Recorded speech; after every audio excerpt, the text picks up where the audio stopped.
Bonjour. Bonjour Romain. Bonjour. Bonjour Romain. Bonjour. Bonjour. Bonjour.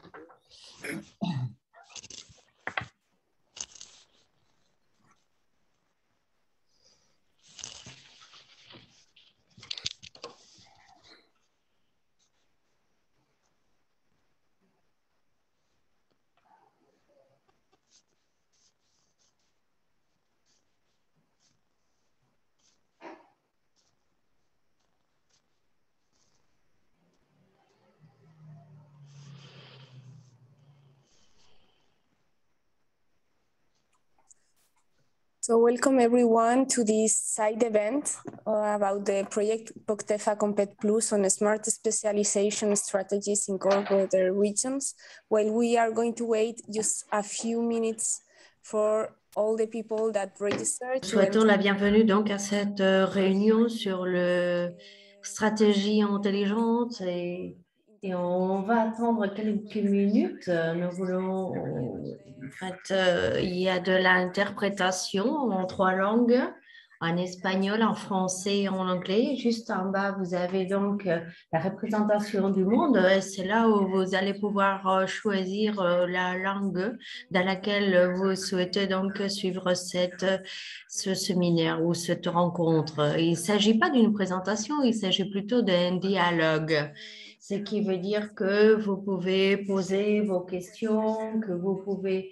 Donc, on souhaite donc avoir une réunion la plus participative possible. Donc, tout au long de cette réunion, on aura des questions, vous aurez la possibilité de poser des questions et quelque part, on vous répondra, on vous posera, nous aussi, des questions. On va attendre quelques minutes avant le démarrage.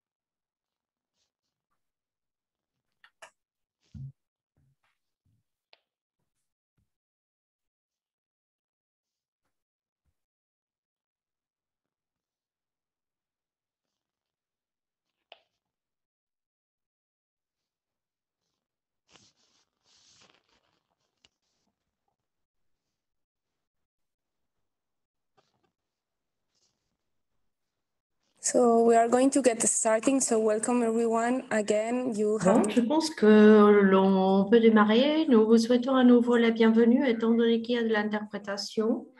Alors, je vais démarrer, je vais rentrer directement au vif du sujet et sans plus, je vais passer la parole à Madame Boudinot, qui est la représentante de la région de Nouvelle-Aquitaine et notamment donc une région membre de cette réunion. Elle est membre du comité des régions, présidente du comité de transport.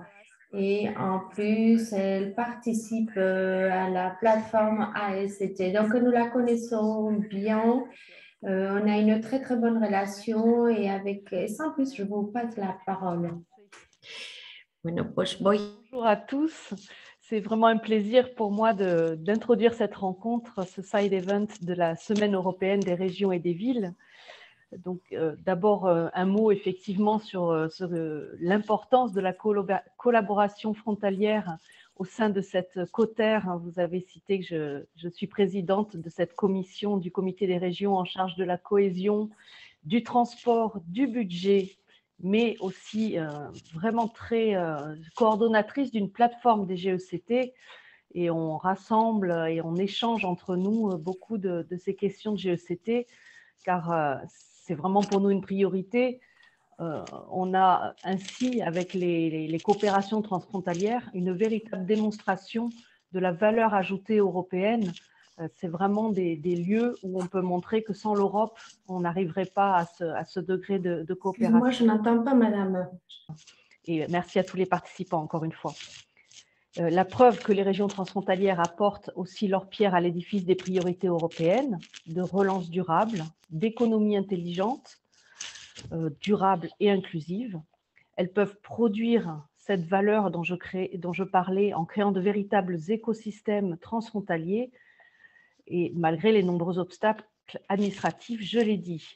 Par exemple, sur les stratégies de recherche et d'innovation, on a vraiment là un cadre qui montre qu'on peut dépasser les contraintes nationales et que dans les territoires transfrontaliers, on peut avoir des complémentarités entre les structures de recherche, entre les deux tissus économiques. Donc justement, nous allons en parler ce matin. C'est avec cette idée que le projet Interreg POCTEFA Compétitive Éco était né en 2016, cofinancé par les fonds FEDER Interreg POCTEFA. Ce dernier a atteint ses objectifs initiaux et était même allé au-delà.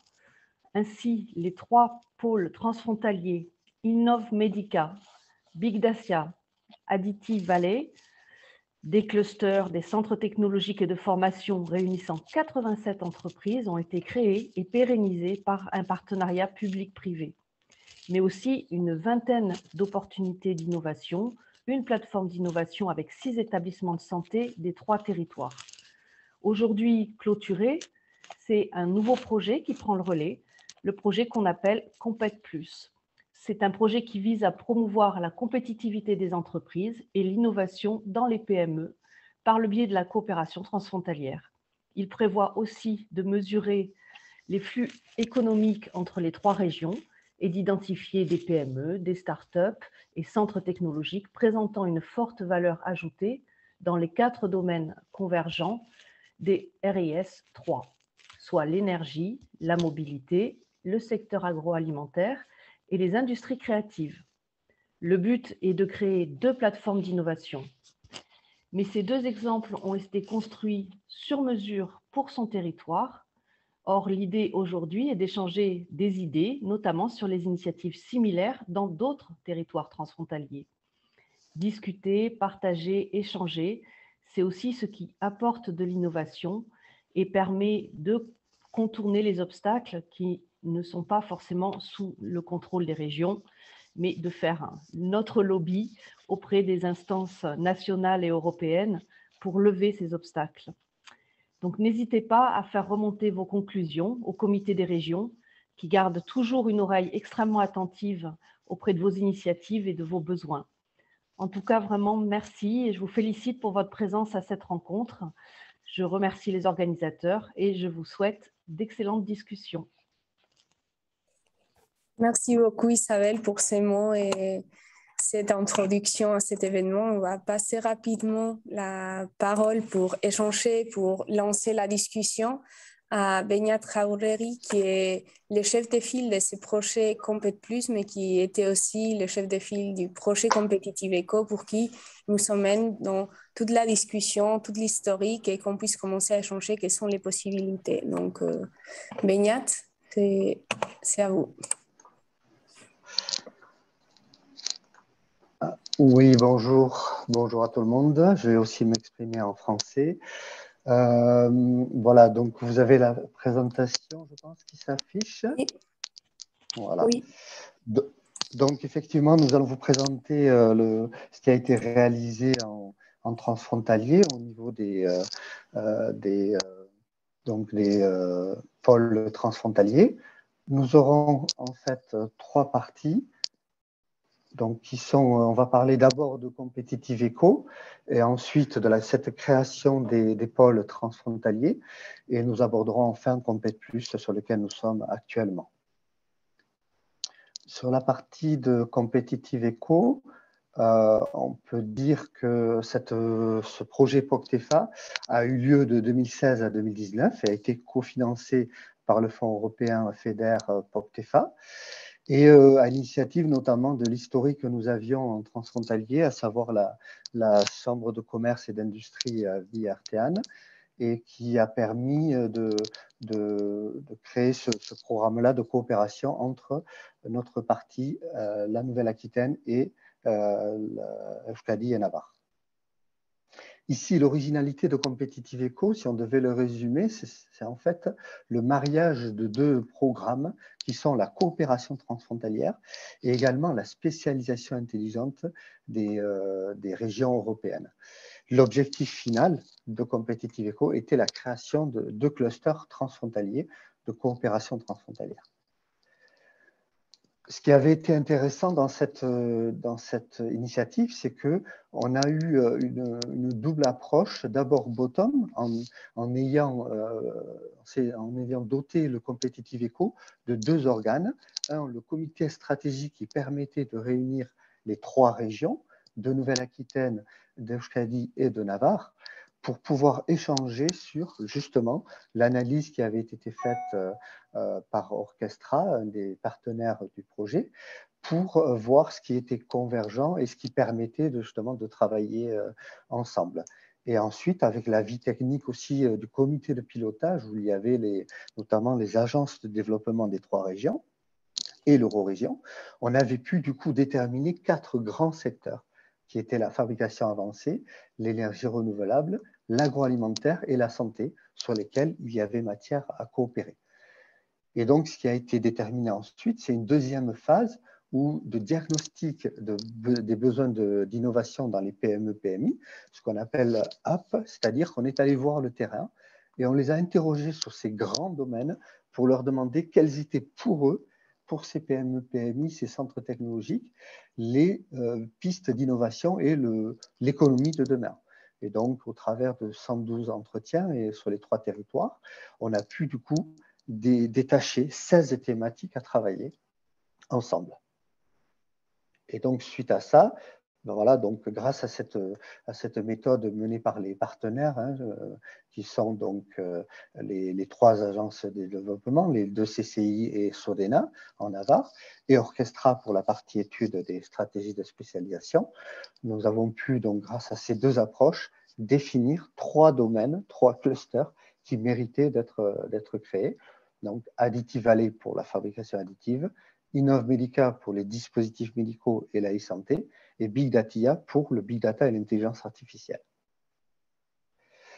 À noter que dans cette expérience que nous avons tirée de Competitive Eco, on remarque qu'il y a un phénomène d'entonnoir où, petit à petit, d'une base très large de 2500 interlocuteurs glanés au cours de ces 3 ans, qu'on informait en fait du déroulement de ce projet Competitive Eco. On a eu donc 1000 entités qui ont été participantes aux différents événements que nous avons créés. Il s'agit des ateliers comme également de la publication des résultats à mi-projet et à la fin du projet. Nous avons eu 250 qui ont une participation très active, c'est-à-dire qu'ils ont creusé le pourquoi d'une collaboration transfrontalière, comment, qu'est-ce qu'il faudrait faire et quels seraient les objectifs d'une coopération. Et ensuite, 88, donc 82 partenaires et 6 établissements de santé qui ont joué le rôle de plateforme d'innovation. Donc, ces 88 ont signé un engagement disant, voilà, le transfrontalier va être pour nous un terrain d'action et donc on souhaite y participer. Ça, c'était sur la fin du projet. À la toute fin du projet, donc en mai 2019, il y a 40 membres qui ont répondu à une enquête sur quelle serait la suite à donner, puisque beaucoup estimaient que le travail réalisé dans Competitive Eco devait être poursuivi.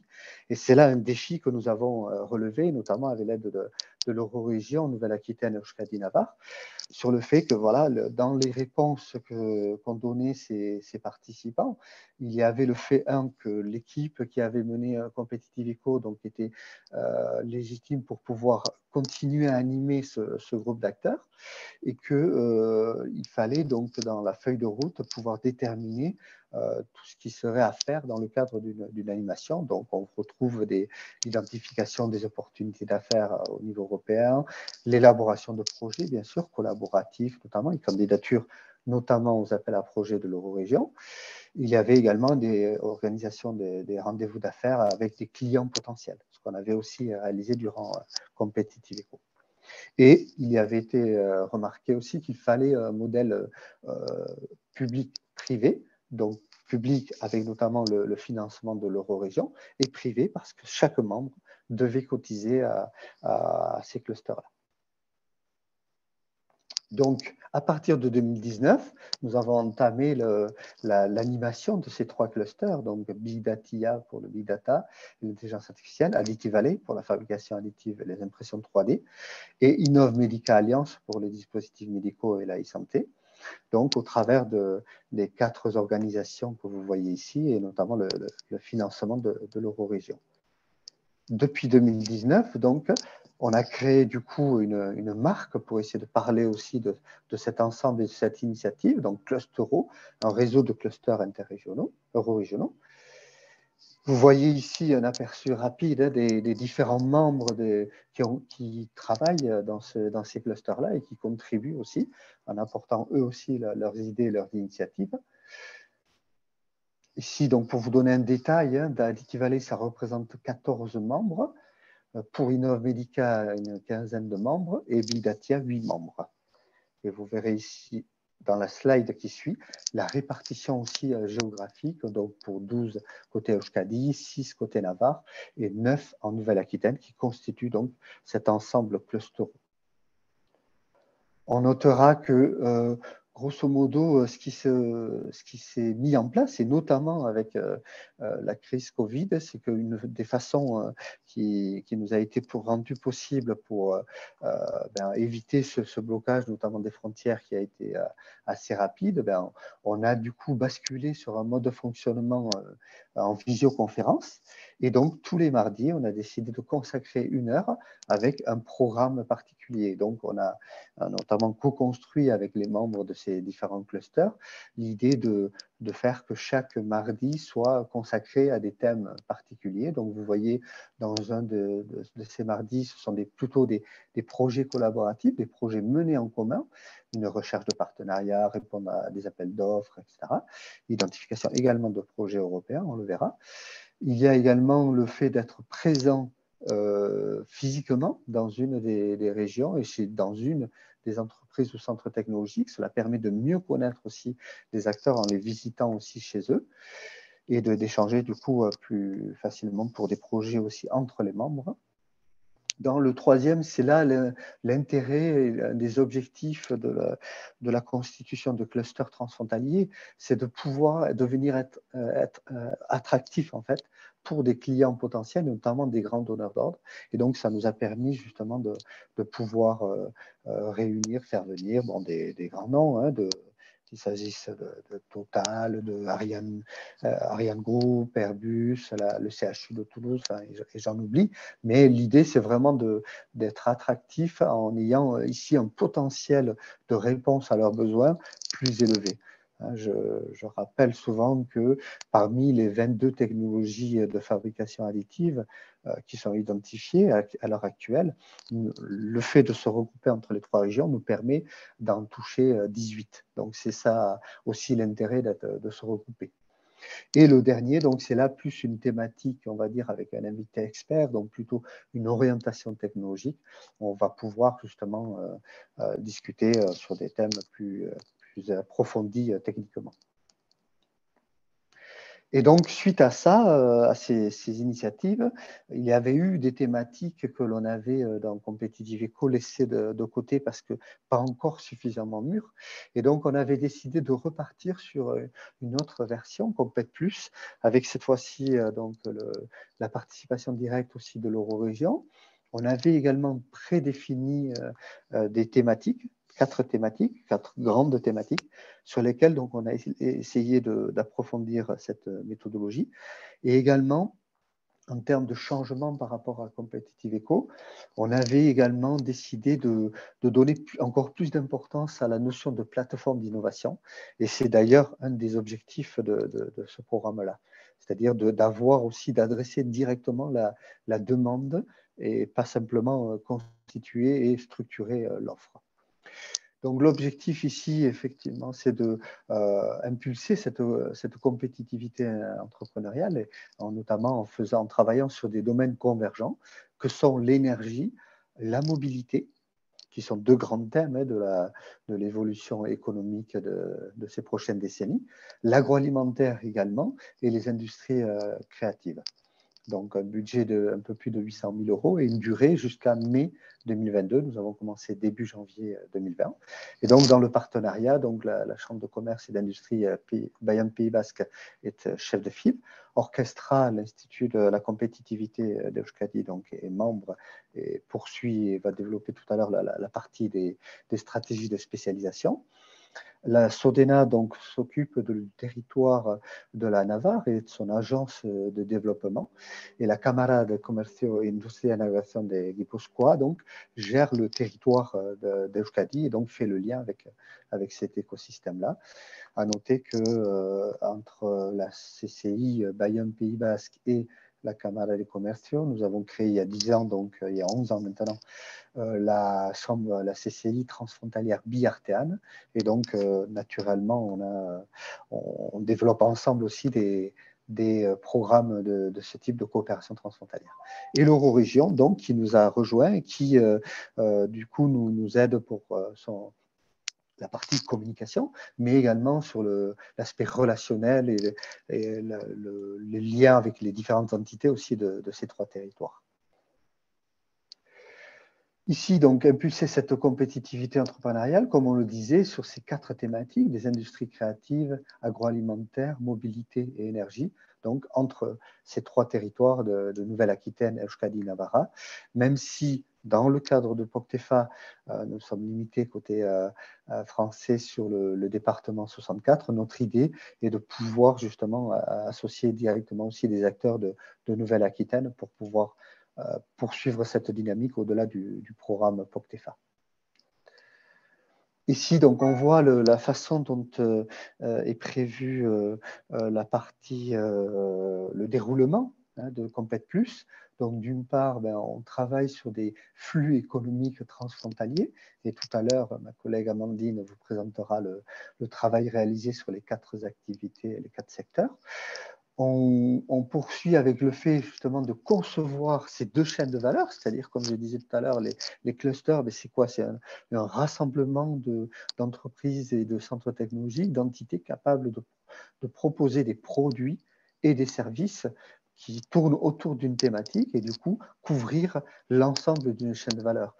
Si on prend l'exemple du big data, c'est pouvoir aussi bien intervenir sur des infrastructures, sur le traitement de données, sur la valorisation de ces données-là, et travailler aussi dans différents domaines, qu'il s'agisse de logiciels libres ou logiciels propriétaires. Voilà, arriver à couvrir vraiment tout, et pour certaines entités, d'être très proche du besoin du secteur industriel, tourisme, etc. Voilà. Donc, vraiment arriver à concevoir déjà ces deux chaînes de valeur et chercher les acteurs qui permettent de compléter ces chaînes de valeur et donner de la puissance à ces clusters transfrontaliers. Et in fine, donc, la création de deux plateformes d'innovation, comme on disait, c'est-à-dire qu'on va chercher des entités qui ont aussi des besoins, qui ont une demande à laquelle vont répondre les chaînes de valeur constituées, et donc constituer ce dialogue-là, cette proximité entre la demande et l'offre pour pouvoir justement faciliter ces recherches de solutions et avoir un circuit court, on va dire, de l'innovation. Vous voyez ici, donc, pour terminer, l'ensemble des interlocuteurs qui sont donc dans les différentes entités qu'on a évoquées. Et donc, vous pourrez, en recevant la présentation, vous pourrez nous contacter si vous avez besoin de plus d'informations. Voilà, pour ma part, je vous remercie, Mileshker. Merci de votre attention. Donc, je vais passer la parole à Orchestra, je pense. Oui, Beñat, mais avant, on va faire un petit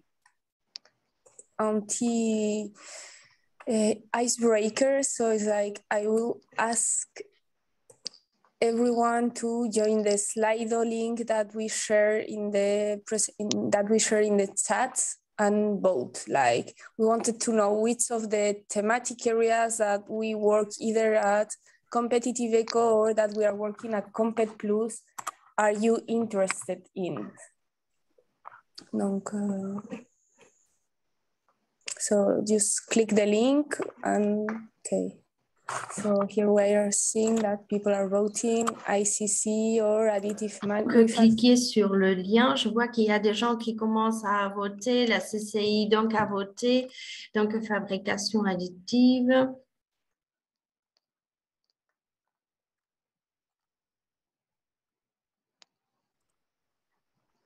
Okay.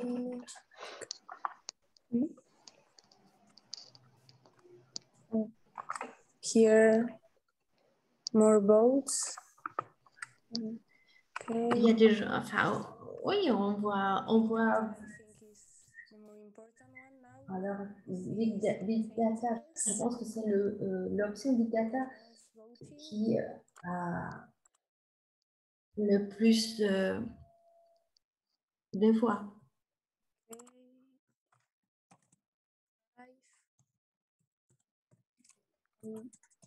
Are going to open for discussion the second question. What other cross-border clusters in do you know of? And we already have an example that from someone of the audience who vote. That's cluster-based CV projects. You know, if anyone else knows another initiatives that are in other cross-border areas that could be of interest, that we could share, exchange experience, good practices, or that are interested in this for this project.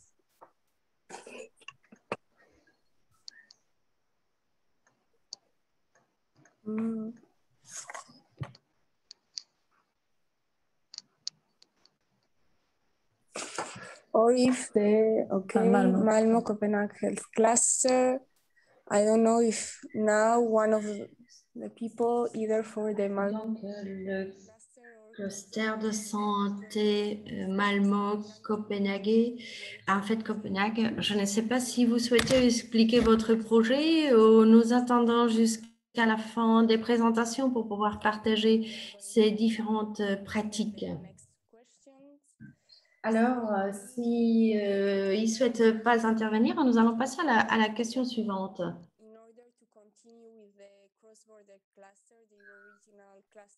Pour continuer avec le pôle de compétitivité qui ont été constitués au début du projet, on a décidé de créer un partenariat public-privé avec des institutions, avec des entreprises privées qui payaient donc une cotisation pour faire partie du consensus. Donc, on se pose la question de savoir si c'est le bon modèle ou si vous voyez un autre modèle qui pourrait donc accompagner ou soutenir ces clusters.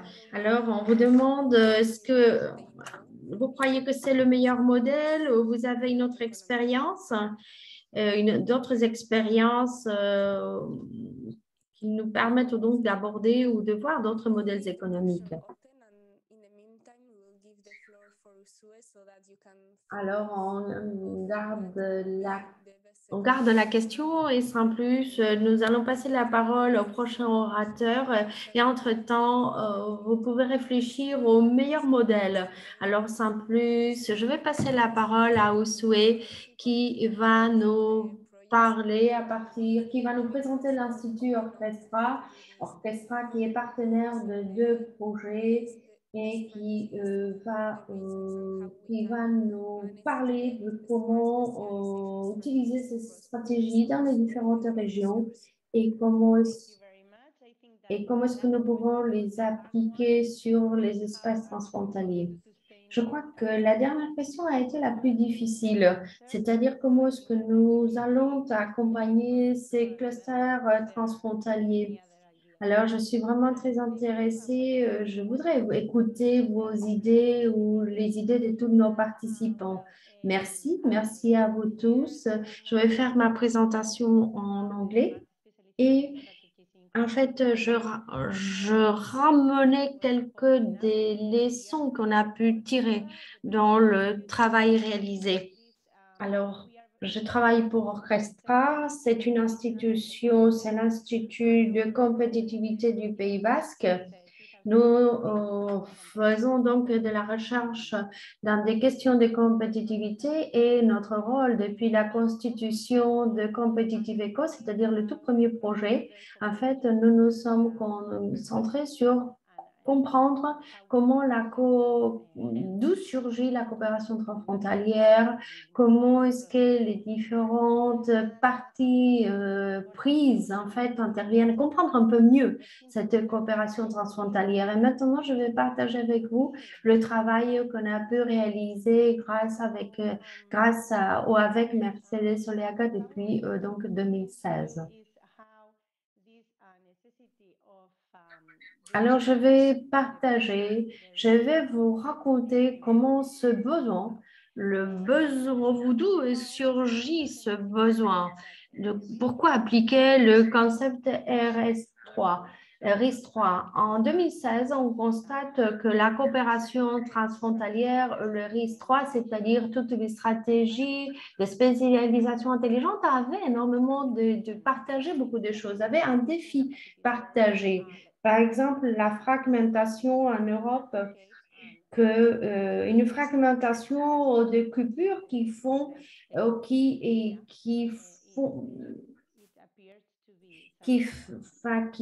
amène quelque part à avoir toutes ces activités d'innovation ou autres plus limitées, plus enfermées, plus encerclées que si l'on le compare à d'autres espaces dans le monde, aux États-Unis ou en Asie. En fait, ces îlots, peut poser problème à l'économie et au développement des différentes régions. Donc, on partait de cette idée et on a compris qu'il fallait approfondir la coopération entre les différentes unités européennes ou régions européennes. Ces sortes de fragments ou ces sortes de coupures, en fait, ces coupures, on peut les vaincre au sein de la propre région, donc en travaillant de manière interne, mais on peut aussi les aborder ou les affronter en travaillant de manière externe. Quand on travaille à échelle interne, on peut dire que la région peut se concentrer sur différents domaines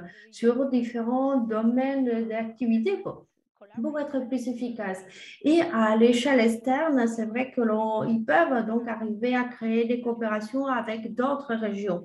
La coopération interrégionale est essentielle pour quelque part unir et pour pouvoir exploiter les synergies, toutes les synergies. Donc, la coopération transfrontalière est une forme de coopération interrégionale qui va surgir entre des régions qui sont proches ou qui sont voisines. Alors, c'était le pourquoi.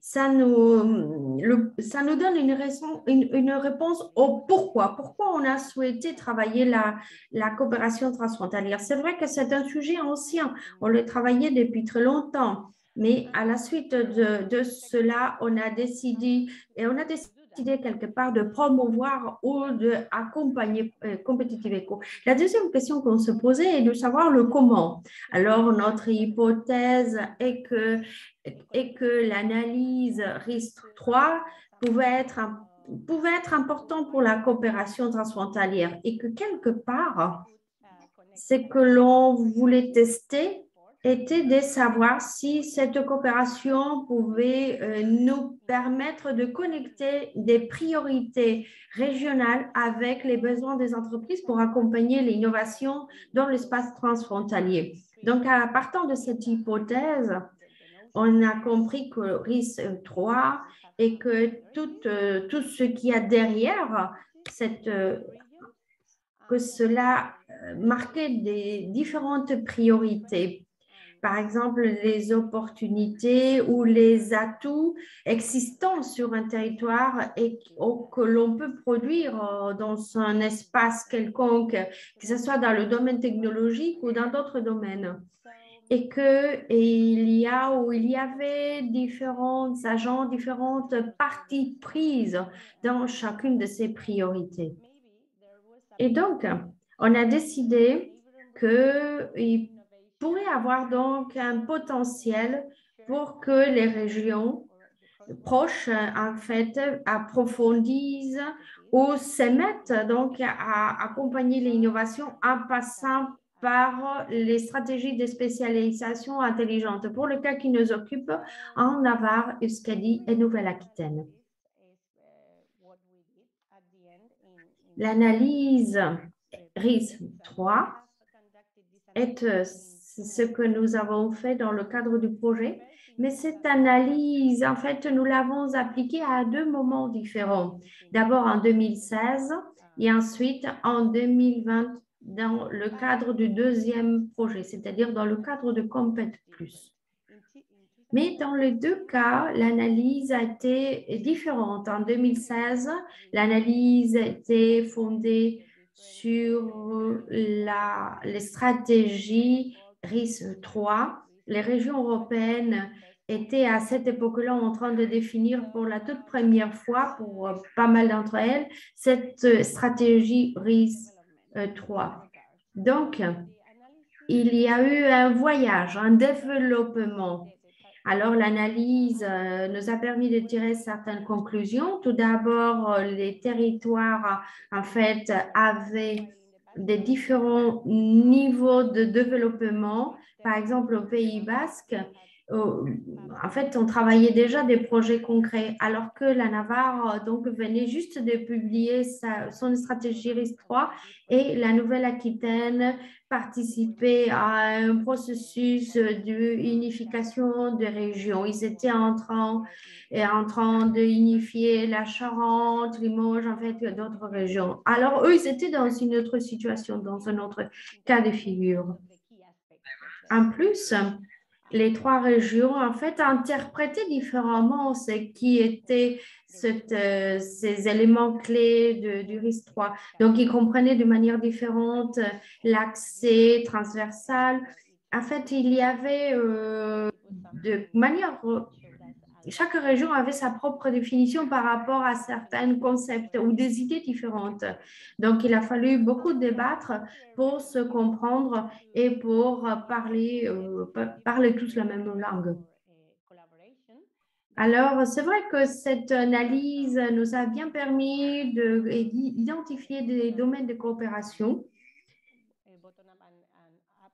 et qu'on a pu creuser grâce à cette approche bottom-up quand il a fallu choisir les domaines des interventions. Mais on parlera de cela un peu plus tard. Mais en 2020, en fait, l'analyse qu'on a pu faire en 2020 sur la RIS3 a été une analyse très différente. C'est-à-dire, on avait déjà une expérience sur la conception, sur la mise en place de ces stratégies sur les trois régions. Donc, l'analyse a été très, très différente. Vous le verrez un peu plus tard. Là, je vous montre une diapo qui nous a été montrée par Beñat, mais c'est juste pour vous rappeler que l'analyse RIS3 visait ou voulait créer un dialogue entre les politiques et les élus des trois régions. Donc, on a obtenu des informations essentielles pour nous car on a commencé à aborder les points d'intérêt, les intérêts politiques au sein de chaque région. Et c'est vrai que cette analyse nous a permis quelque part de nous asseoir tous autour de la même table avec nos représentants politiques et on a pu faire une réflexion ensemble. Et plus tard, tel que Beñat vous l'a dit, les hubs, les centres d'innovation, on a créé les centres d'innovation et ces centres ont reçu le financement nécessaire grâce à l'engagement qu'on a pu obtenir au sein de ce comité politique que nous avions créé. Donc, pour moi, je crois que cette coopération a été essentielle non seulement pour l'analyse, mais pour la durabilité de ces clusters transfrontaliers. Alors, je voudrais vous poser une question. On a une question sur les avantages de participer à ces clusters transfrontaliers. Alors, nous voudrions savoir qu'est-ce que vous en pensez ou quels sont les avantages de participer à des clusters transfrontaliers. Quels sont pour vous les avantages? Alors, sans plus, je passe la parole à Leyde pour qu'elle elle vous pose cette question. Oui, une fois de plus, nous avons la question, quels sont les avantages de participer à des clusters ou à des activités transfrontalières? Nous voudrions savoir qu'est-ce qui pousse les entreprises à participer, qu'est-ce que l'on devrait faire pour encourager cette participation. C'est une question à réponse multiple, donc vous pouvez choisir l'échange d'informations, partager les meilleures pratiques, donc aligner des activités pour atteindre des résultats efficaces, partager des ressources. La troisième option, travailler ensemble pour atteindre des objectifs partagés ou autres. Alors, vous pouvez répondre. Merci, Leyde. On a du temps? Oui, on a du temps. C'est bon. Alors, on va laisser la question pour que vous continuez donc à manifester vos réponses. Et à la fin, je vais partager cet écran pour qu'on puisse voir les résultats les résultats. Donc, je reviens à ma présentation. Nous aimerions savoir quel est votre avis. Quelles sont vos réponses à cette question? Vous voyez ma présentation? Oui.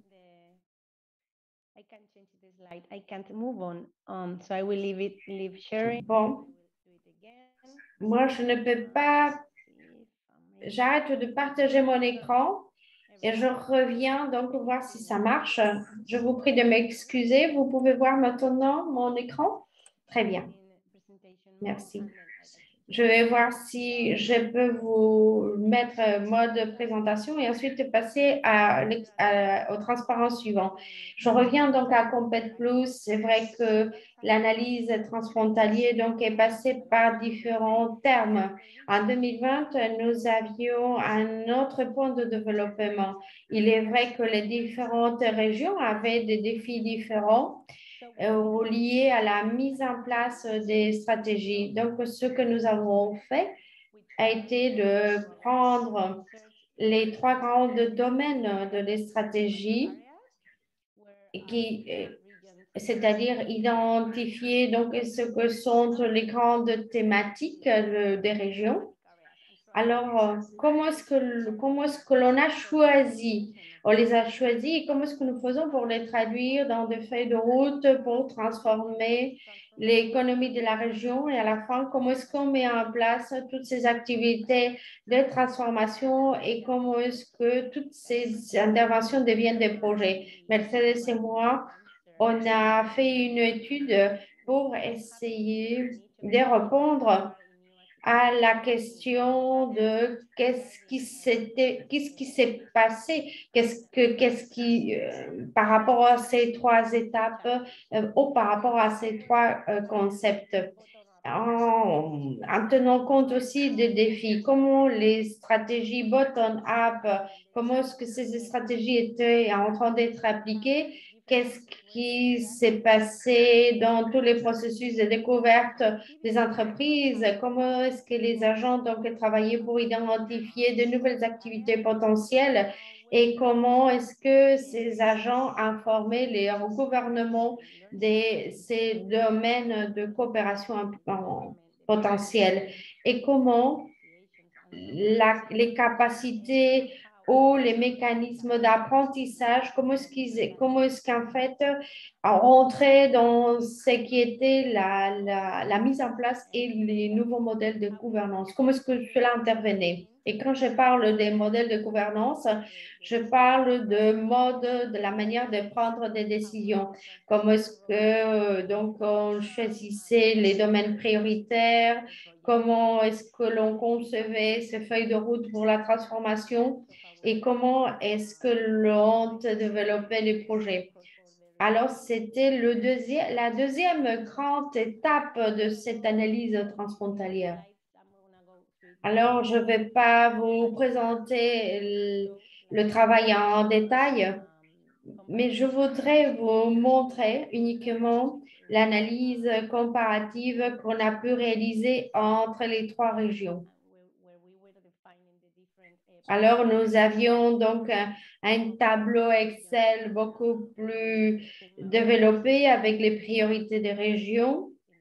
Et à la fin, la conclusion a été que dans les trois régions, on sentait bien l'intérêt et toute une série de priorités, des atouts centrés dans le domaine agroalimentaire. On les sentait aussi dans le domaine des industries créatives et dans les ressources, les énergies renouvelables. Et notamment, ce sont les priorités sur lesquelles nous avons travaillé dans le domaine de Compét Plus. Donc, quelque part, cela nous a permis d'affirmer ce qu'on avait senti au début du projet. Ensuite, on a tenu à analyser comment le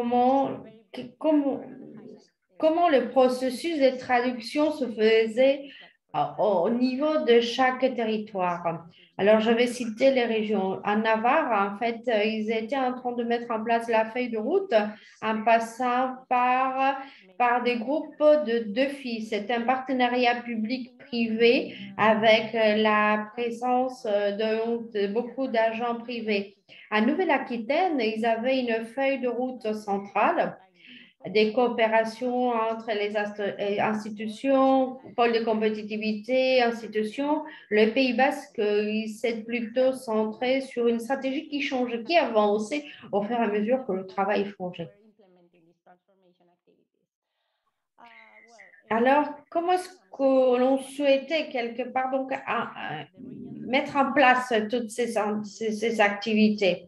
Je vais revenir en région. En Navarre, on a vu qu'ils étaient plutôt centrés sur la coordination entre les différents services du gouvernement pour faire en sorte que ces activités deviennent des plans d'action.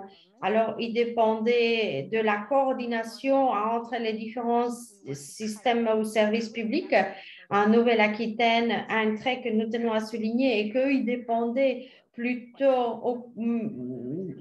dépendait de la coopération, où il considérait que la coopération transfrontalière allait être un levier pour la transformation, ce qu'on n'a pas senti dans les autres régions. Et pour le Pays Basque, les stratégies risques affectaient énormément toutes les autres politiques d'innovation technologique, politique de cluster, en fait, étaient très présentes dans le reste. Alors, c'était les éléments clés que je tenais à dire de notre étude, mais vous pouvez retrouver d'autres informations sur nos documents. Si vous le souhaitez, je peux vous les envoyer. Alors, c'est transparent, vous l'avez déjà vu, mais cette analyse, en fait, nous a permis de confirmer que les domaines choisis, les domaines d'intervention étaient des priorités politiques au sein de chaque région. Il nous a permis aussi de comprendre que les entreprises et les dynamiques institutionnelles fonctionnaient d'une certaine manière. Et cela nous a permis de relier les différentes dynamiques entre les trois régions. Nous a permis aussi d'identifier les agents avec lesquels il fallait se mettre en contact de manière à pouvoir développer ces plateformes d'innovation. Les industries, l'énergie, le monde agroalimentaire, la mobilité et les industries créatives. C'est mon dernier écran. Pour conclure, je voulais vous montrer qu'est-ce que l'on peut faire de cette analyse. On a constaté que la coopération transfrontalière peut être fondée sur des atouts partagés dans un espace transfrontalier pour quelque part accompagner la coopération. Mais en plus de cela, nous croyons que cette analyse, l'analyse RIS3 peut aider à échelle institutionnelle.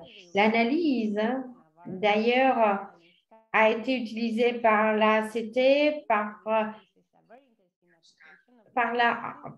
le GCT pour établir des stratégies transfrontalières. Donc, nous croyons que notre analyse peut être un outil très, très utile. On est là pour répondre à toutes questions. Si vous souhaitez participer, on est vraiment prêt.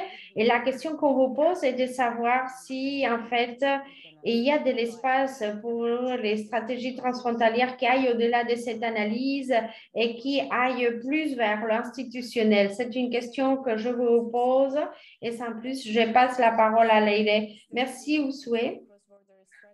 Alors, c'est vrai que c'est une grande question que tu nous poses, de savoir si les stratégies transfrontalières ont leur place. On voit que le travail est vraiment très bon et nous croyons que les projets, quelque part, doivent utiliser ces connaissances, doivent l'utiliser pour mettre en place de nouveaux projets, pour aller de l'avant. Moi, je vais partager les résultats de l'enquête, les avantages de pouvoir participer ou d'être présent dans des clusters ou d'initiatives similaires. Moi, je crois qu'en fait, tout le monde a dit aligner des activités pour obtenir des résultats efficaces et partager, mutualiser des ressources pour atteindre des buts partagés. C'est-à-dire grandir ensemble. Et je crois que cela reflète bien ce que nous pensons. Je ne sais pas si quelqu'un a une question. Je ne sais pas si quelqu'un souhaite répondre à la question qui nous a été posée par Ousoué.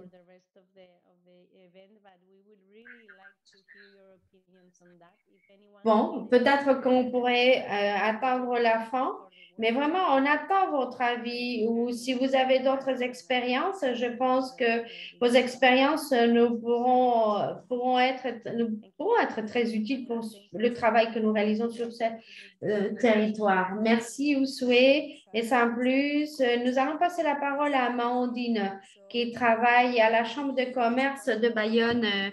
Alors, c'est l'interlocutrice du projet sur cet espace et c'est eux qui se chargent de mesurer les flux transfrontaliers. Il est important de voir lequel de tous ces secteurs nécessite plus de nous. Il faut mesurer les flux entre les régions pour le savoir, voir si nous achetons des produits sur des tiers pays, des produits que nous pouvons trouver chez nos voisins. Donc, Amandine va nous expliquer la méthodologie et les résultats du travail. Amandine, if you can. Yeah. Thank you.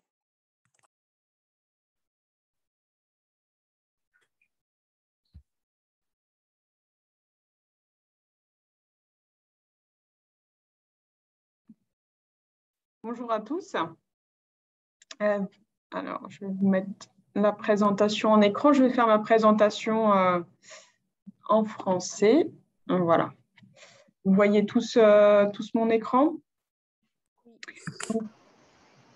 Comme ce qui a été dit, en effet, on a réalisé une analyse dans le cadre du programme Compét Plus pour évaluer quels étaient les flux économiques et les échanges entre les territoires transfrontaliers. Donc, notamment voilà, entre le Pays basque français qu'on appelle Iparralde et les territoires d'Euskadi et Navarre, donc côté Espagne. Donc, concernant rapidement la méthodologie qui a été utilisée, donc on a utilisé un outil de modélisation de l'économie locale qui est développé par un cabinet qui s'appelle Utopie en France et qui nous permet en fait d'identifier des nœuds d'échange sur un grand nombre de secteurs d'activité. Donc ça nous a permis de pouvoir quantifier les flux transfrontaliers et de voir quels étaient les échanges à la fois entre Iparralde et Euskadi Navarre, entre Iparralde et le reste du monde, et entre Euskadi Navarre et le reste du monde. Donc, on a notamment des indicateurs qui sont à la fois la production en euros, donc cet outil nous permet de savoir voilà, ce que produisent les territoires et également les emplois que cela génère. L'objectif, c'est vraiment de pouvoir évaluer pour un territoire donné qu'est-ce qui est dans ce qui est produit, qu'est-ce qui est consommé au niveau local par les acteurs de ce territoire, qu'est-ce qui est exporté donc, voilà, vers le reste du monde et qu'est-ce qui est importé sur le territoire. Donc, je vais commencer voilà, par vous montrer les flux que nous avons fait là. On est vraiment sur tout secteur d'activité, sur donc, le périmètre Iparaldé Euskadi-Navarre. Donc, vous avez là les flux d'échanges transfrontaliers. Donc, vous avez en vert le territoire d'Iparaldé, en jaune le territoire d'Euskadi-Navarre. Et donc, ensuite, vous allez avoir notamment dans les bulles roses la production de ces territoires, dans les bulles bleues, la demande de ces territoires. Voilà. Et ensuite, en bas à droite, vous aurez les importations et en haut à gauche, les exportations. Donc, il faut savoir que du coup, sur tous les secteurs d'activité pour le territoire d'Euskadi-Navarre, on a une production qui représente 160 milliards d'euros. Donc ça, c'est ce qui est produit au global sur ce territoire Iparaldé Euskadi-Navarre. On voit que ça se divise entre les deux territoires. Donc, on a 147 milliards qui est produit sur le territoire d'Euskadi-Navarre et 13 milliards qui est produit sur le territoire d'Iparaldé. Ce qui est intéressant de regarder et ce qu'on va plus voir, ce sont les échanges entre ces deux territoires. Au milieu, sur les flèches du milieu, vous avez voilà, ce qui se fait comme échange entre ces deux territoires. Donc, on voit que Euskadi-Navarre fournit donc 431 millions d'euros de sa production au territoire d'Iparaldé. Et dans l'autre sens, Iparaldé fournit, lui, 273 millions d'euros de sa production au territoire d'Euskadi-Navarre.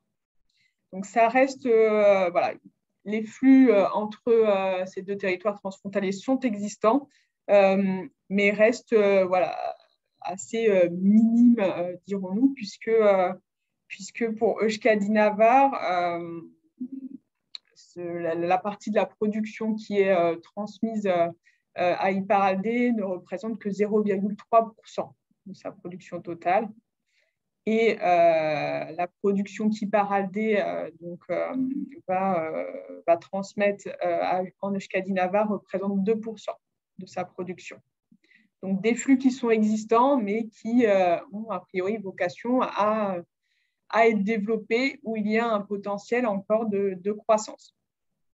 D'autant plus si l'on regarde le poids des importations et des exportations. Vous voyez, les importations, on est voilà, 52% de la demande d'Iparaldé qui est importée et 56% de la demande d'Euskadi-Navarre qui est importée. Donc, on a plus de la moitié de la demande de ces deux territoires qui est importée.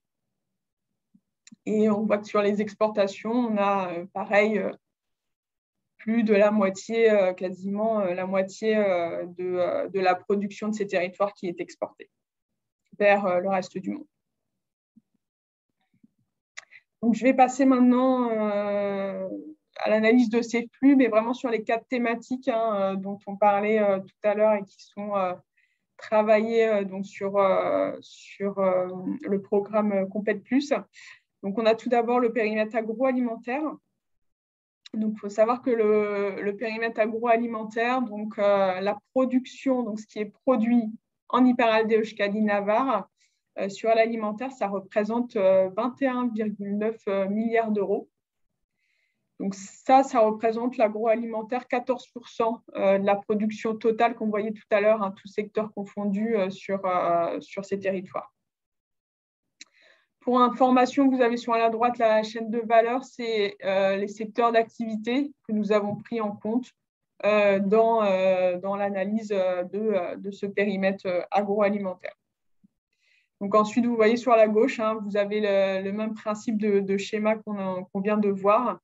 Donc, si on regarde là de la même façon les échanges entre les deux territoires, donc les flèches du milieu, hein, on voit que alors, la production alimentaire d'Iparaldé est exportée à hauteur de 5% en Euskadi-Navarre, donc quand même une part voilà, assez importante, ça représente 115 millions d'euros. Et de l'autre côté, donc Euskadi-Navarre va exporter 85 millions d'euros de sa production alimentaire en Iparaldé, ce qui représente 0,4% de sa production totale. Donc là, un peu plus de la part de la production d'Iparaldé qui va être exportée en Euskadi-Navarre que dans l'autre sens.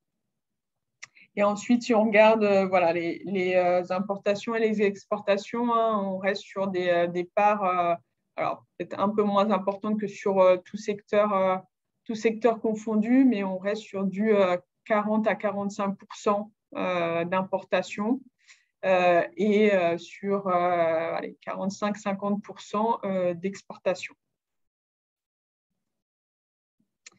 Pour vous donner juste un exemple voilà, sur une catégorie, par exemple, qui est très importée, notamment sur le territoire d'Iparaldé, la fabrication d'aliments pour animaux sur le territoire d'Iparaldé est importée à hauteur de 73%. Donc, voilà, c'est une grosse part sur cette activité qui vient du coup du reste du monde.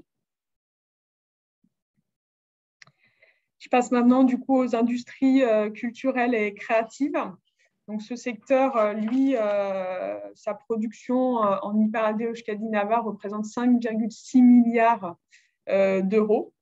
Donc ça représente 4% de la production, tout secteur d'activité sur ces territoires. Et donc là, on a des échanges transfrontaliers qui sont très, très minimes. Hein. Donc, on a 364 000 euros de la production d'Iparaldé qui est exportée vers Euskadi-Navarre et 18 millions d'euros qui sont exportés d'Euskadi-Navarre vers Iparaldé. Ça représente voilà, une part assez minime de la production de chaque territoire. Donc, assez peu d'échanges transfrontaliers sur ce secteur-là et avec une part d'importation et d'exportation, on le voit qui commence à être un peu plus important hein, que sur l'agroalimentaire ou tous les secteurs confondus, hein, puisqu'on est voilà, à 67% de la demande d'Iparaldé qui est importée et 59% de la demande de Euskadi-Navarre qui est importée.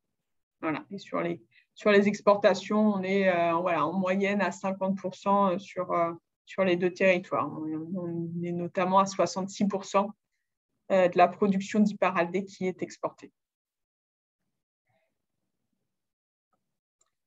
Concernant le périmètre de la mobilité, donc la mobilité, ça représente 21, en termes de production, 21,1 milliards d'euros. Hein, donc c'est après l'agroalimentaire le deuxième secteur là, sur les 4 thématiques que l'on regarde, ce qui représente 13% du coût de la production totale, tout secteur confondu sur ce territoire. Ici, on a du coup des échanges transfrontaliers qui vont être un peu plus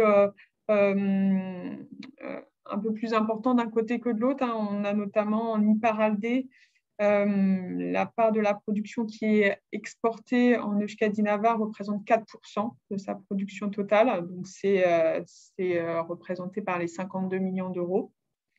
Et de l'autre côté, donc, on a 0,2% de la production de Euskadi-Navarre qui est exportée vers Iparaldé, qui représente 46 millions d'euros. Là, ce qui est intéressant, c'est de voir la part des exportations qui est très, très forte hein, sur sur ce secteur de la mobilité, puisqu'on a 70% de la demande, quel que soit le territoire, et 70% de la demande qui est importée.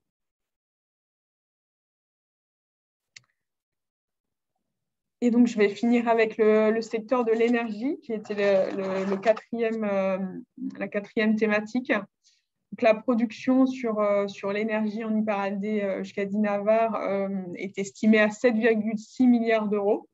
Ça représente 5% de la production de tout secteur confondu sur ce territoire.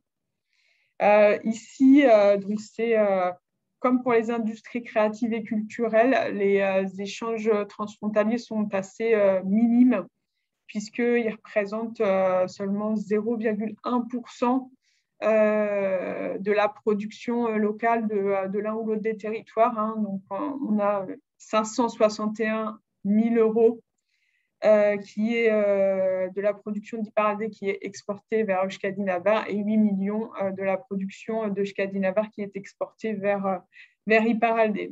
Ça représente une part assez minime de la production locale de chaque territoire.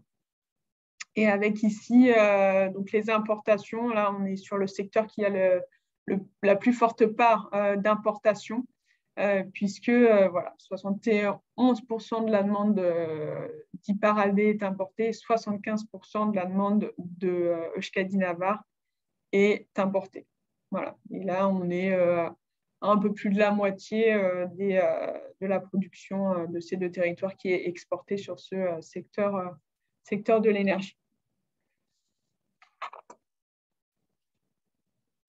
Voilà, donc pour conclure sur ces éléments, voilà, vous voyez que ça nous permet de pouvoir évaluer, voilà, que ce soit sur un secteur ou un autre, quels sont les flux et les échanges transfrontaliers existants, quelle est la part d'évasion hein, qui va partir du coup à l'importation ou à l'exportation. Donc, peut-être qu'il y a des choses et des secteurs d'activité à rapprocher et en tout cas des choses à travailler pour trouver des nœuds d'échange entre les deux territoires.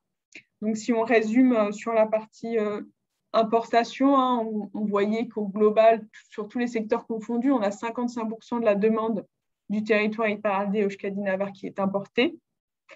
Ce poids des importations est un peu plus important sur certains secteurs. On le voyait, hein, il est à 75% sur l'énergie, 70% sur la mobilité, 60% sur les industries créatives et culturelles et 40% sur l'agroalimentaire.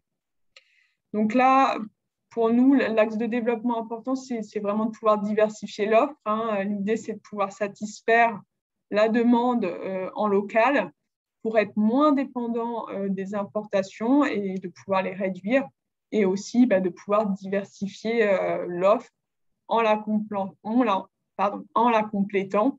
et en la rendant compétitive sur le marché local.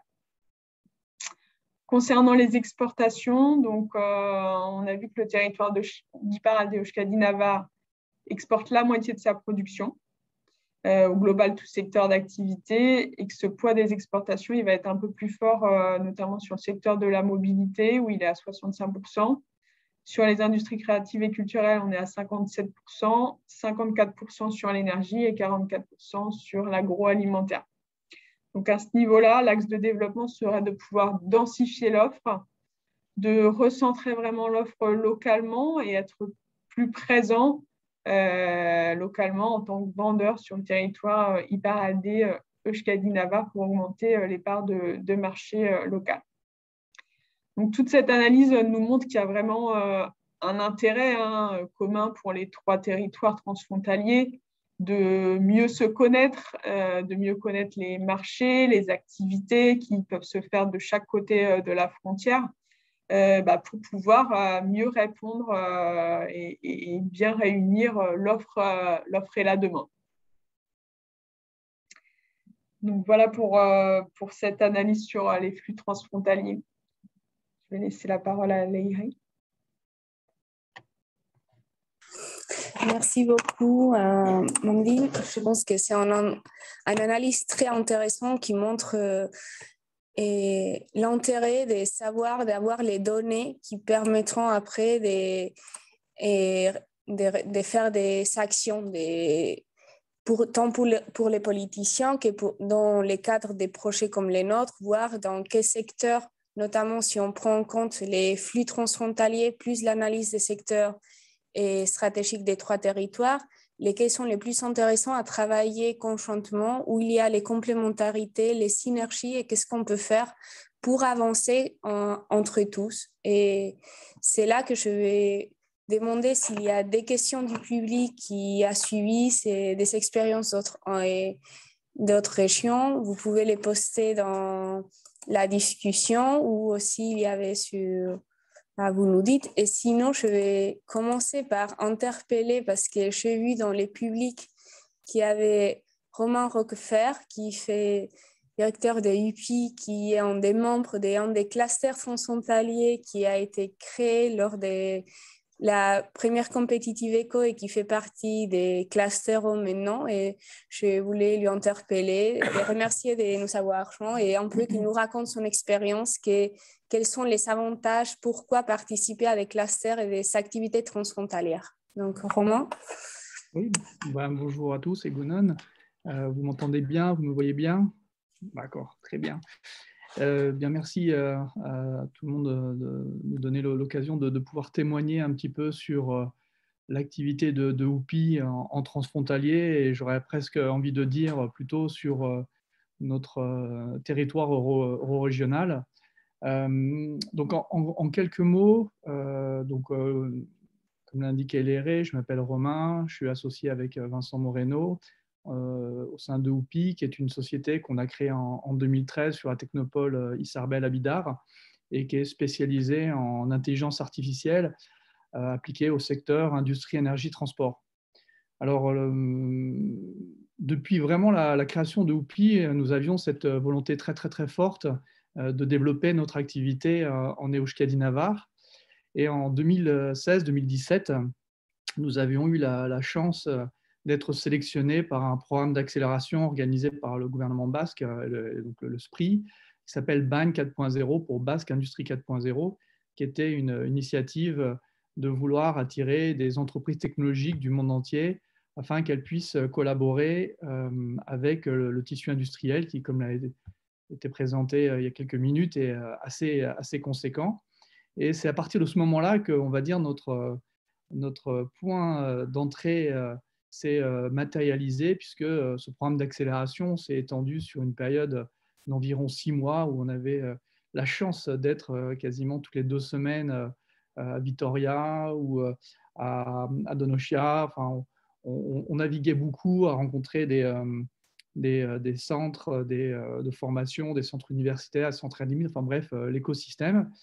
Et à l'issue de cela, le gouvernement basque nous a invité, proposé, suggéré de créer une entité là-bas, donc, qui s'appelle UPI Ibérica, donc, qui est une filiale à 100% de UPI qu'on a créée en 2018. Donc voilà, avec beaucoup d'humilité, on est un peu UPI Worldwide maintenant, puisqu'on a des sociétés en France et à l'international. Et c'était vraiment, donc cette société, on l'a créée avec l'aide du SPRI et aussi avec l'aide de la Chambre de commerce transfrontalière, Biartéane, un peu sur les aspects administratifs. Et aujourd'hui, UPI, quasiment 8 ans après sa création et un peu plus de 3 ans et demi après la création d'UPI Ibérica, aujourd'hui, on vit le transfrontalier véritablement au quotidien. L'Euskadi-Navarre représente à peu près 30% de notre chiffre d'affaires en forte croissance. On a développé des liens avec des structures technologiques qui sont devenues des partenaires. Je citerai MB Blue à Pampelune notamment, qui est spécialisé en objets connectés. On a des liens avec Deusto, l'université de Mondragon, soit sur des projets, soit sur des besoins en recrutement que l'on est en train de concrétiser ou que l'on a concrétisé pour notre bureau à Donostia, soit avec des acteurs, on va dire industriels, qui sont partenaires avec lesquels on développe des solutions. Je citerai Donostia Bus, avec lequel on est en train de travailler sur un projet de déploiement d'un système embarqué dans ses buts pour faciliter l'accès aux personnes en situation de handicap. Et comme je disais, 30% de notre chiffre d'affaires avec principalement des équipementiers industriels, automobiles, qu'on retrouve à la fois en Euskadi, principalement autour de Bilbao, ou même en Navarre, à Eugui et Egues. Donc voilà, on a eu cet engagement fort de vouloir développer notre activité, alors comme je disais, plutôt sur ce territoire euro-régional.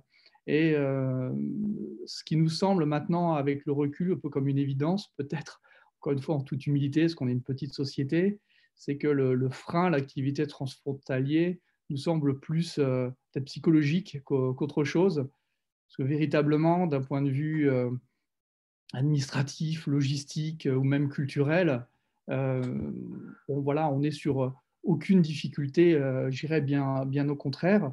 Et c'est pour ça que des activités, pas des activités, des pôles ou des centres transfrontaliers qui favorisent en fait les rencontres et les liens de part et d'autre nous semblent particulièrement essentiels, parce qu'aujourd'hui, ce que nous on observe sur le terrain est l'importance de créer du lien. Créer du lien, donc aujourd'hui, c'est vrai, dans une société qui est très concurrentielle, très compétitive, nous, on ressent, peut-être paradoxalement, mais une envie ou un besoin de créer du lien, de se rapprocher des gens, et du lien véritablement humain. Et ça, on peut le réaliser pas à travers d'études, mais au travers en fait, de rencontres très concrètes. D'ailleurs, on a été très sensible, hein, parce que on sait les années qu'on a vécues où le lien est un petit peu malmené, parce que quoi que l'on en pense, on ne peut pas reproduire ce lien à travers la visio. Voilà. On est convaincu de ça. Ça doit être au travers du contact humain, des échanges. Voilà. On est des gens de contact, et beaucoup de choses passent par là, y compris la confiance, qui est fondamentale sur un territoire comme les nôtres. Ça, c'est du vécu.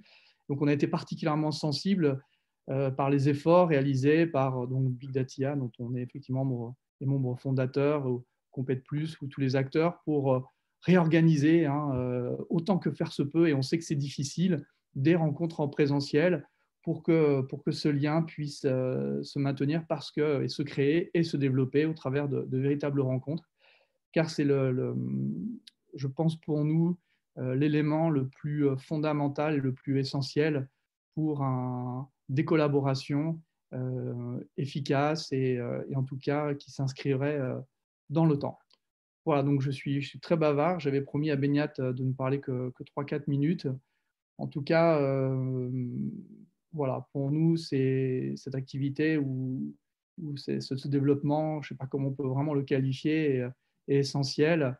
Je dirais, aujourd'hui, on vit une très belle étape de ce développement, et je conclurai là-dessus, puisque le gouvernement basque a créé en juillet de cette année ce qu'on appelle le Basque Artificial Intelligence Center, qui est donc une initiative portée directement par le Lehendakari et avec une organisation qui est présidée par Arantxa Tapia, un gouvernement basque.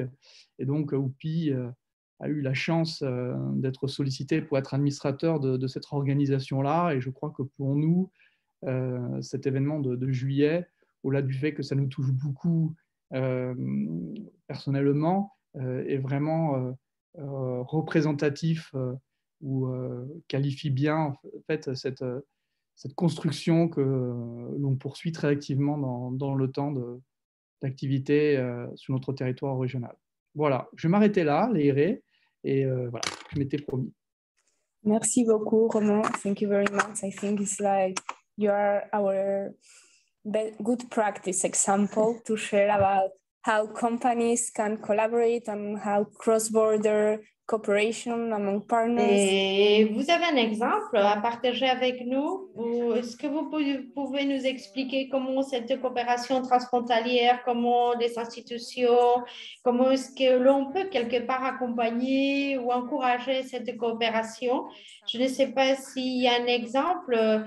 Est-ce que quelqu'un du public pourrait nous parler, nous donner un exemple, quelqu'un qui souhaite partager son expérience? En fait, des 2 clusters qui ont été cités dans l'enquête, on dirait que personne souhaite prendre le micro. Alors, moi, je vais vous poser une question que j'adresse à Béatrice ou à Beñat qui travaille dans l'animation. La question est de savoir quelles sont les bonnes pratiques, quelles sont pour vous, comment les entreprises agissent entre eux, que ce soit sur Cluster Euro ou sur d'autres initiatives. Peut-être que vous pouvez nous expliquer.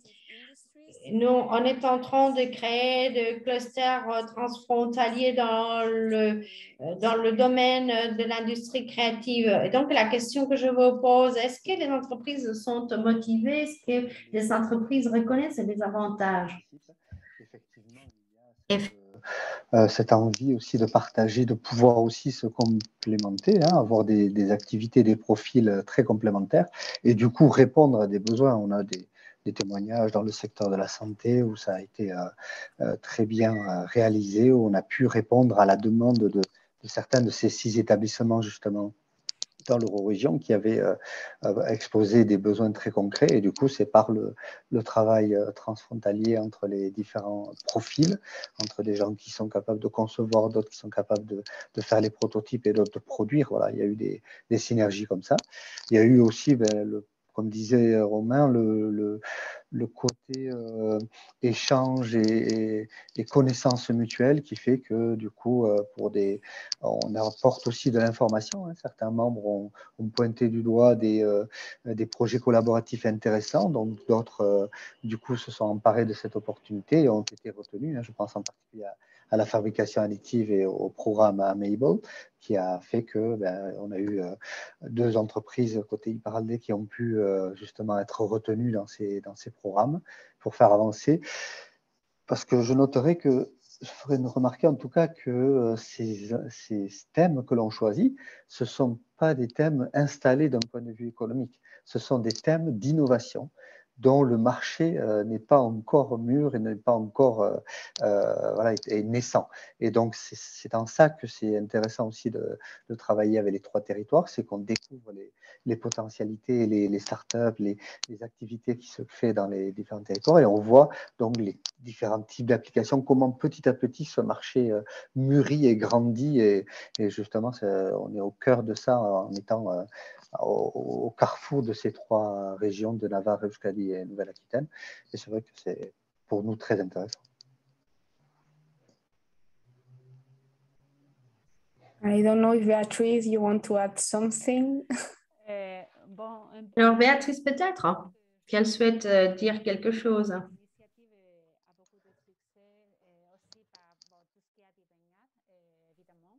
Mais aussi le format aussi qui est très dynamique, la façon d'être ensemble pendant 1 heure, et c'est un peu l'opportunité de partager des informations, des soucis, et je pense que c'est dans une période très courte de temps, il y a beaucoup d'échanges d'informations qui est très dynamique. Et c'est une des choses que les entreprises sont contentes avec ça, je pense. So, yes, I think the companies are really interested for participating in most of the events, all the Tuesday meetings, and I think they are more... Vous sentez l'intérêt des entreprises?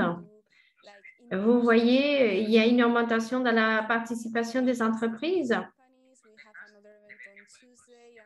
Oui, en fait, il va y avoir des visites et il va y avoir encore un autre événement mardi. Donc, les entreprises constatent bien des avancées. C'est bien de pouvoir se revoir toutes les semaines par visioconférence, mais je pense qu'il est important que les entreprises puissent se voir, qu'ils puissent faire du networking, visiter les autres technologies. Et je pense que c'est là où les choses surgissent, c'est là où les opportunités apparaissent dans ces interactions. Je ne sais pas s'il y a d'autres questions.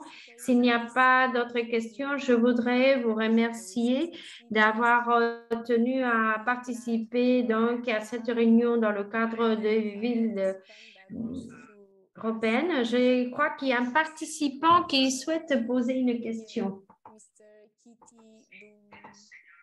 Oui, Monsieur Kitty, Dubniski. Alors, je vous passe la parole. Si vous souhaitez intervenir ou si vous voulez faire un commentaire, je vous passe la parole. Bonjour. Oui, moi, j'ai une question à vous poser. Cette analyse est disponible sur Internet? L'analyse qui nous a été présentée est disponible sur Internet? Oui. Vous pouvez consulter sur le site web de Compet Plus. Nous avons l'analyse et on va partager les flux transfrontaliers. On va vous envoyer le lien à tous les participants avec les présentations, les liens où vous allez retrouver toutes les analyses réalisées par Orchestra, l'enregistrement de la science et l'analyse des flux transfrontaliers. Merci. Alors, s'il n'y a pas d'autres prises de parole, alors dans ces cas-là, on va vous envoyer les liens avec toutes les informations, l'enregistrement de la science et on va vous envoyer le reste des informations venant d'autres projets et d'autres où il y a beaucoup de livrables, il y a beaucoup d'informations sur le cluster. Alors, on est en train de créer un nouveau site web et là, vous allez pouvoir retrouver toute l'information sur les entreprises qui interviennent ou qui sont présentes dans les clusters. Merci beaucoup. J'espère vous revoir d'ici peu. Et si vous avez des questions, si vous avez besoin sur le projet, en fait, on est là, on est vraiment à votre disposition. Merci beaucoup.